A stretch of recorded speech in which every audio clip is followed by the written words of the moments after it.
Hey everyone, it's Stephanie again, and you are tuned in to the review of Married at First Sight, Season 10, Episode 9. Before we get started, don't forget to click the subscribe button and the notification bell so you can be the first to find out when I post my videos. Alright, so tonight, change of scenery, not feeling the best, so hashtag pregnancy.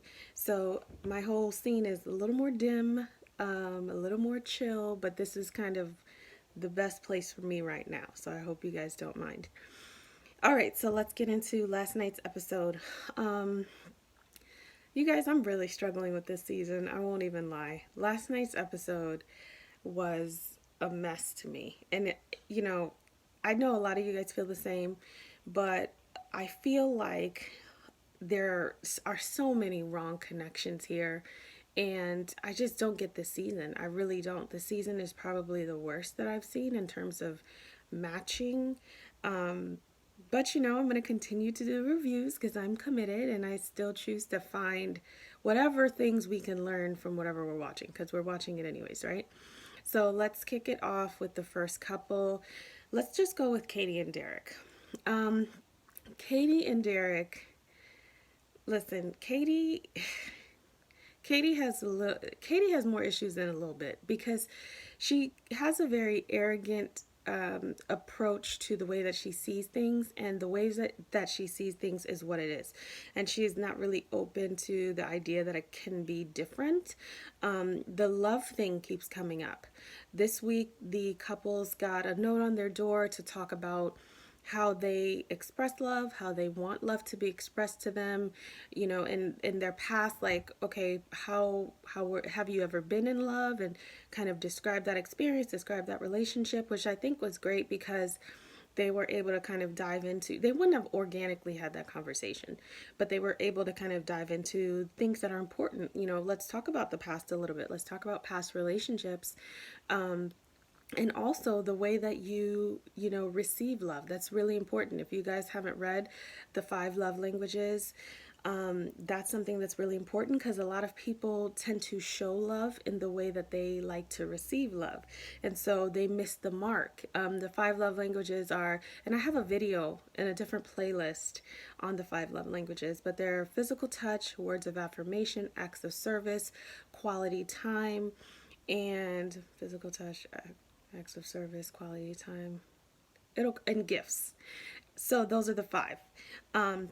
So if I love gifts, but my husband loves acts of service, and I keep showing him my love through giving him a gift because I love gifts, he will not be able to recognize the love on his end because that's not what he really likes. So I need to show him love in the way that he likes it. So an act of service, just like if he loves acts of service. This is a real example. So if he were to wash my car, that's great. But like maybe I want something else. Maybe I want a tangible item, or I want flowers, or I want something else. So you have to learn what your love language is, how that hierarchy goes for you, and also what the person that you're with, so that you guys can exchange love in ways that each other can receive it. So I thought that was like a great conversation to have. But Katie is stuck on this whole love thing. And here's the thing, Katie is the walking red flag for me because she is harping on having fallen in love a few times. And, first of all, Katie is 26 or 27. So to really beat him down for not having fallen in love, some people just don't fall in love quickly. Some people don't trust quickly. Some people haven't met the right one. I think men are definitely way more guarded than women in a lot of ways. Even though I'm a woman and I don't fall in love quickly, that's not something, or I hadn't fallen in love quickly. That's not something that I would just meet someone and within 18 days, are they on like day 18 or something? 18 days and say I love them, even if I really like the person. She's a therapist, that's what she said at the beginning, but she's really missing the mark with some of these things. And instead of getting to know Derek, she is like punishing him for this thing that isn't even a thing. It's not a problem that he hasn't fallen in love yet. He's young. He may have not met the one. He may have met someone that he really, really cared for, but it never went that far. It's not a problem. It's actually a gift, because her saying, "Oh, I've fallen in love several times," not that that's a problem, but I feel like the way that she sees it, it's way more casual than it needs to be. And some of the things and people she has fallen in love with so quickly, or she attaches herself with so quickly, what she says she attaches herself really quickly, has not manifested into the love that she wants. So she may want to be more careful about diving all the way in so quickly. And she also keeps saying, she likes guys with game. They went, they had a little argument, but they went on a little date afterwards, not right after, but the next day, I believe, to like aerial yoga or something. And she was kind of like clowning him a little bit, like he's nerding out because she was upside down and he came to kiss her, which I thought was so sweet. Real love sometimes is corny as hell, and that's okay because it's coming from someone who you love and who is genuinely about you. And she clearly has not had that experience because she's like, "Oh, I'm gonna nerd out with him." Girl, the guys who have game that you like have gamed you out of relationships. They gamed you out of something long term and lasting. And she needs to quit the unhealthy pattern or association with negative relationships, or negative attention, or lack of attention, or lack of commitment equaling that this person actually cares about you. Here's Derek, clean and willing to kind of jump in with you and hoping, and she's not giving him a chance because he hasn't fallen in love yet. It's ridiculous. I was so annoyed watching the episode, to be honest.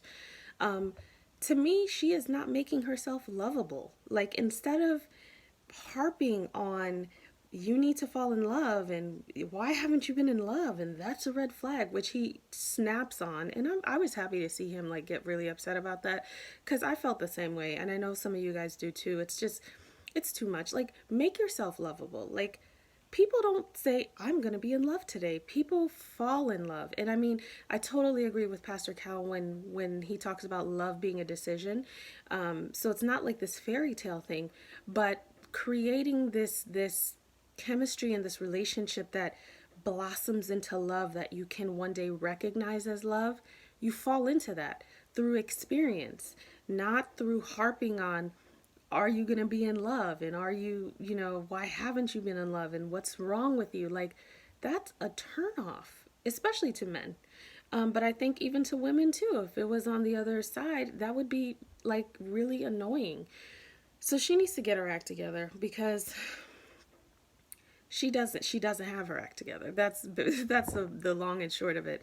Derek is kind of trying to figure things out, and I hope that he's not putting boundaries on when he'll fall in love. I hope that he's just open to it.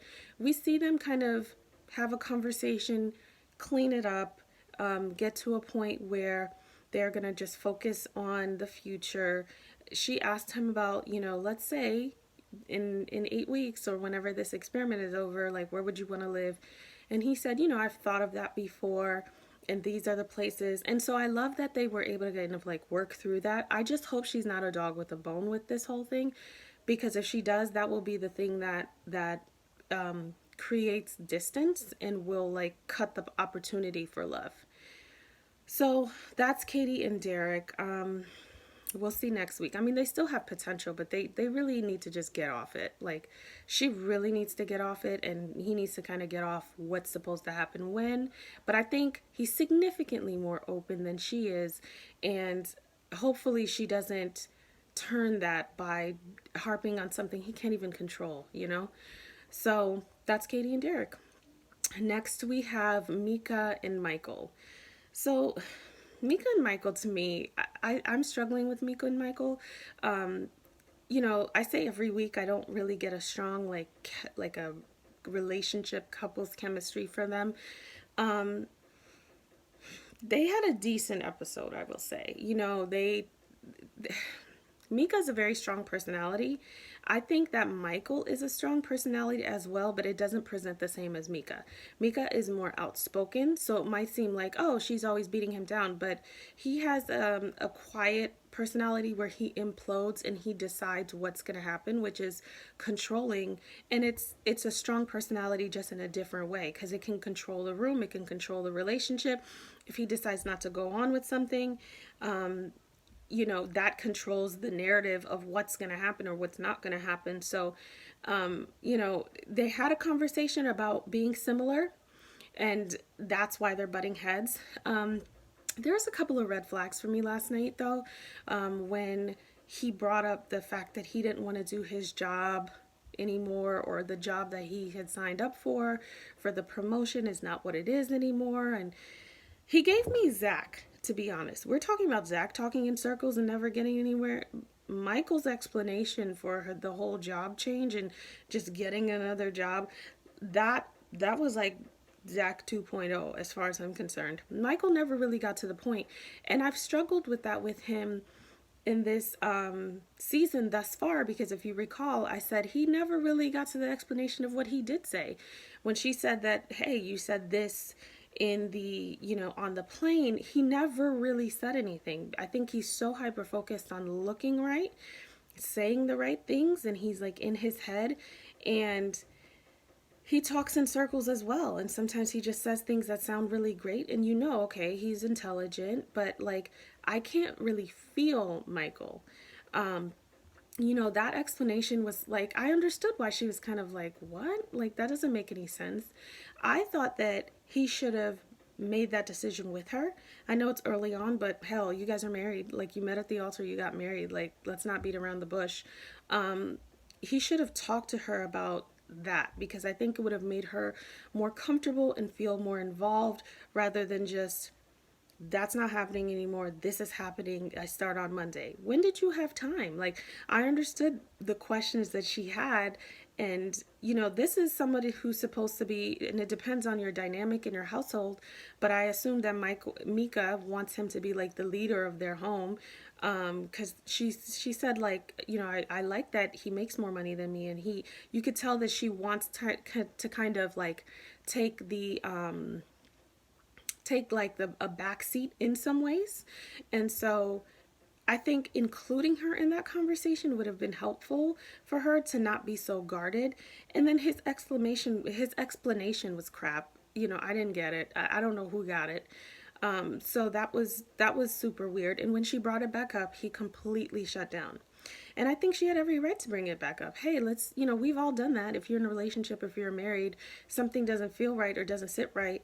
That's what effective communication is. Bringing it up in a safe way and in an appropriate way, and saying, listen, I still have these concerns, or what about this, or when you said this, what does that mean? And he completely shut down, and then was kind of like mean about it. I don't trust you. To me, that's a cop-out. Had I not brought this up, would you say that now? Like, and he like, what are you thinking about in all this time that you're not saying anything? I know they have this yo-yo type of relationship, so Michael is probably tired of it. But I'm not going to crucify Mika all the way, because it's easy to crucify her and say, oh, Mika's this and Mika's that, because we, a lot of us have done that. And I'll do that for her when she deserves it. But Michael also is not giving his all, like, fully. He's deciding when he's going to do it. He's holding back. He's not fully engaging. He's in his head. He might not trust her, but she doesn't trust him. And he just something seems fishy with him. I don't know what it is, but sometimes for me, his words don't match his actions, and it sounds nice. So I don't know. I mean, they ended that night in a rough way. They didn't really fix anything. He seemed to shut down, like he just doesn't want to be married. And then the next day he decides to take her to lunch, which I thought was a nice gesture. And it's real life, because let's be real, you get into an argument with your spouse, but you got to get up the next day and keep it moving. And he talked about, his feelings, and she talked about her feelings. And when they have conversations where they both are heard and they both listen to each other, they have the potential for really good communication and to move forward. Like the him taking out her hair and just laughing and joking, and them going to get a pedicure. Michael is trying. I will say that he is trying, but when he's pushed out of his comfort zone, he shuts down, and that just does not make for a long-lasting marriage. Especially when it's so new, and when we're talking about things that are really basic. So, like I said, I mean, they do have potential, but once again, there's no sparks that fly between them. So there never really has been. So I don't necessarily get, oh, this is such an amazing couple, but we'll see. I mean, they're both committed. So we'll see. I mean, there's potential there. I hope it develops into something, but based on what I'm seeing right now, I'm not like set in stone that they're gonna be a thing at the end of this. Who knows? So that is Michael and Mika. Next we have Mindy and Zach. So Mindy and Zach, I don't know. Zach appeared to be trying more this episode. Let me tell you the best thing that I liked with the whole Mindy and Zach debacle is his sister. There's nothing like a sibling or a family member that you're close to, but really a sibling, because you could talk to your sibling any kind of way. I have a brother and sister, so I mean, we would totally be able to tell each other to get over ourselves because, like, this is what you committed to. And I like that she said it because everybody's dancing around it. Yes, her friends kind of confronted him, but she kind of kept that at bay. And, Pastor Cal talked with him, but they didn't really, I mean, it did manifest too much because he's still not doing much. And his sister basically says, I understand why she's upset. I understand why she feels that way. She basically signed up for this committed process and she's giving her all and you're not. And you at least, she said something that I was like, I don't know. When she was like, just have fun. For me, it's kind of like, I get what she was saying, so I'll go ahead and like green light that. But for me, he needs to like do a little more than have fun. If you're going to do it, then do it. If you're not going to do it, don't do it. That's my thing with Mindy and Zach. Like, I'm not in real life because this is not the way that people really do things traditionally for the most part here. I would not give up on them so quickly, but I don't want any emotional abuse, which is tending to happen on this show. So if you're going to commit and see it through, then really commit and see it through. Don't half-ass it and decide, well, okay, I'll come and play. Like, these slumber parties and this wine and cheese and the face mask. It's like I was happy for Mindy because she was over the moon, but I'm like, girl, he's still giving you crumbs. And I guess when you're hungry, crumbs taste good. But it's like, it's not fair to her. She's excited to get this note on the door for the couples and they meet at a park where the dogs are like the highlight of the whole thing. He can't even focus. So I'm still really not feeling what's going on here. As far as I'm concerned, I feel like Zach is trying for the sake of saying he's trying because he's already said he's not attracted to her. He's already said that she's not his type. When he speaks of her, it's very, there's nothing deep there, He'll say, yeah, she's intelligent. We have fun together, but there's nothing deep there. And there has to be something beneath the surface where he can connect on her, where he can like stop viewing her based on this checklist that he has, because she's not checking many boxes. And at this point, it's like, kind of like move on, really, is kind of what I'm thinking, because I don't think that it's fair for him, because he really has the power, at this point. She's kind of willing to do whatever, and she's committed to the process. But at this point, it's kind of like, be committed all the way or step off and give this girl time to heal, because it just really isn't fair. But who knows? I mean, maybe by some sort of miracle, things will turn around for the two of them. But I don't see him invested beyond it. And I mean, when you see a couple who has really good chemistry, it shows in their body language. I mean, body language speaks louder than words significantly. So their body language is just like two friends. His body language is like, okay, I'm here, I'll try it out, but I'm not really staying. He's not even staying in the spare bedroom. That lets you know how disconnected he is. It's not even like a one bedroom. There are two bedrooms, and still he decides that he cannot commit, and he justifies this behavior by whatever definition he creates in order to make it okay. Like, he said something like, what if my definition of marriage is this? It's not. Your definition of marriage is not that. This is just not who you wanted to end up with, and so now you've created this new definition that makes this behavior okay, but it's not. So, I'm not going to go much more on Zach and Mindy because I still feel how I feel. If you guys picked up on anything different, something that I forgot, please let me know. So yeah, that's them. Next we have Jessica and Austin. So Jessica and Austin continue to be my favorites because they're really developing like a natural organic couple. They are doing really well. They're thoughtful with each other in little ways, and to me little things are the big things because a lot of little things equal to a big thing. You know, you can have one grand gesture, but those little things are like daily. And so him plugging in her charger, I guess, in a place that she couldn't get to it or whatever that was so thoughtful, and that was something she really wanted. You know, her taking him to the batting cage, that was really nice. You know, that was something that he did throughout college and he really had a good time. They have like a really good chemistry together. The only thing that I saw was you know, the whole love thing again. I like that, like, first of all, Austin is like really easygoing, but I like that I saw like a little bit of edge last night in where he was really setting boundaries and was like, I'm not gonna rush into love. Like, this is not a thing that we put a time frame on, and I'm just not gonna do it. I'm not gonna rush into saying it. Let's just be. And I love that he said that because she naturally has a stronger personality than him, as we have seen.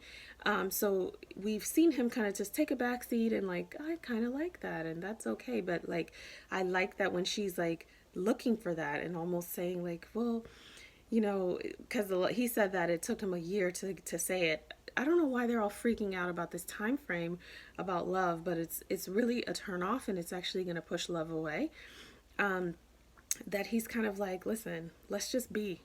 There's plenty of steps, like, you know, like, talk about crawling before you walk. Like, they want to run, and they are not ready for that. And I just hope that she doesn't harp on it. You know, that was the only thing where I'm like, okay, you've been with somebody for 18 days or 16 days, however long it's been at this point. Let's just focus on getting to know each other. What would you say you loved about them right now? Like, if you truly, and to me, love is so far beyond the good feelings. Love is loving the entirety of that person, which isn't always great. You know, some part of them is not great at all, and you still love the wholeness of that person. And for me, what can you say you're in love with in 18 days? I mean, come on, with like a fairy tale setup where all these things are done for you. It's not even realistic. So I want these girls to like chill out and just enjoy the good men that they have, okay? Because if they don't, it'll actually push them away. But other than that, Jessica and Austin feel like a couple who, you know, met at like maybe a happy hour and friends introduced them and they went on a date. Like, they feel really natural, and they're like a pleasure to watch, especially with all the other contenders.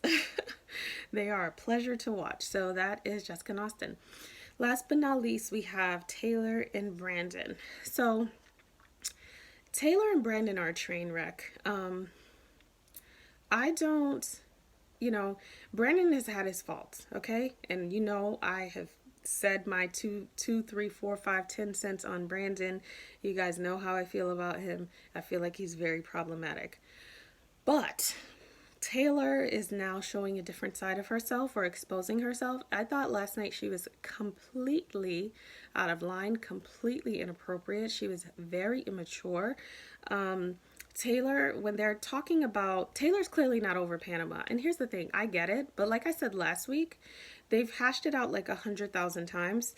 At this point, if you choose to move on, then you have to truly choose to move on. If you choose to say, you know what, this is not for me, I'm not dealing with that, by all means, go ahead, girl. But then go ahead. Like, you can't, like, no matter what, you can't have somebody, you can't continue to punish that person every single day, because there's only so much that person's going to take. Even if they're in the wrong, if they're deciding to change that behavior and they're apologetic and they're trying to move beyond that, you can't pretend to move beyond and then not move beyond, because that's going to be detrimental to a relationship. So Taylor isn't over it, and that's okay if she isn't, but she's pretending that she is. She's not communicating effectively. She's shut down emotionally.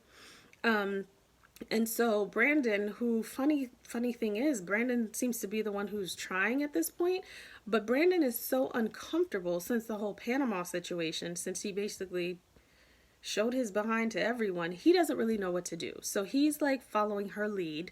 She doesn't like that he's following her lead. But I honestly don't think that he's sure that she's welcome, like, or he's welcome. Like, she's not welcoming him in. And he feels that. And I don't think she is. And so he's saying, listen, I want to do these things with you, but when I come around you, I don't necessarily feel like you want me to do these things or want me to talk. So I kind of go into my corner and I'm just like waiting. And I just think that what the way that Taylor has decided to go about things is just really inappropriate. It just shows like a very immature side of her. Obviously, the big thing is Instagram, where she posted this story. First of all, she created a different Instagram based on the show, a different Instagram where she posted this story about being single and you know what she's looking for in a mate.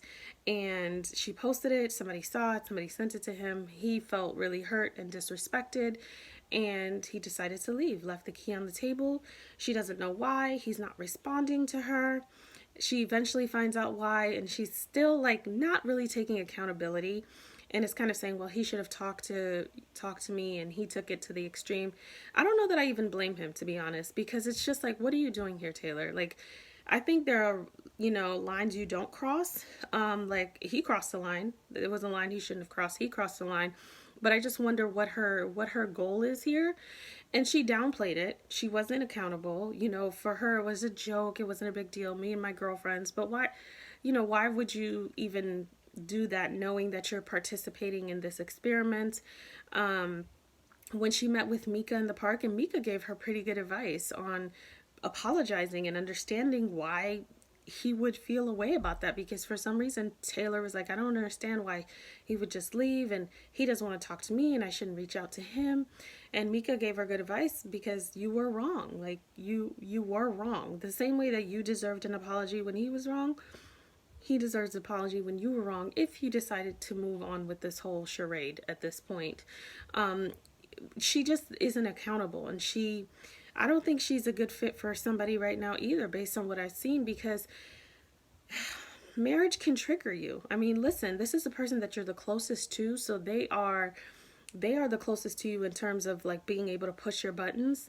If you are allowing yourself to be so moved emotionally that you do things that is detrimental to your relationship or disrespectful to your relationship, and you can't control yourself, you don't need to be married, because it's going to be a lot of times when that happens. Not more often than not, but there will be times where that happens. You still have to honor the commitment and the vow that you made. And yes, she's tired, and I get it, but like, if you're gonna move on, like I said, move on. If not, then don't, and segment it in a way that's healthy for the both of you all. But she's kind of shut down, and her attitude is reflective of that, and he's getting frustrated because he's kind of like caught between a rock and a hard place, not really knowing. And then I think the Instagram post kind of threw everything over the edge. So I don't foresee how they're going to work this out. I mean, I feel like they'll find a way, you know, to get them to talk and maybe continue on. But you know, I've heard the rumors, so I don't have high hopes, but I didn't have high hopes before I heard the rumors anyways. But, you know, even Brandon talks about how she wanted to be on different shows, and so that was like another red flag. But she didn't have time to be on those shows. She had time to be on this show. So, you know, like I said, at this point, the reality of these shows is enough for you to just say, have I ever done that? Even though it may not be based in real time for them.